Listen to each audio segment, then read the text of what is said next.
আমার বাড়ির পাশ থেকে একটু দূরে একটা মসজিদ আছে, আমি ভালো করে ঘড়ি ধরে মিলিয়েছি, সেটা দিনে 5 বার নামাজ পড়ে মুসলমান। ভোর 5টায়, দুপুর 12টায়, বিকেল 3:30, বিকেল 5টায়, সন্ধ্যে 7টায়।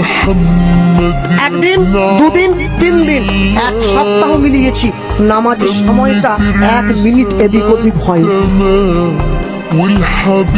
আপনাদের এই পুরো সবঙ্গে যদি বন্যা হয়ে যায়, তবু নামাজের সময়টা পরিবর্তন হবে না, ওটা ভোর 5টার নামাজটা 5টাতেই হবে।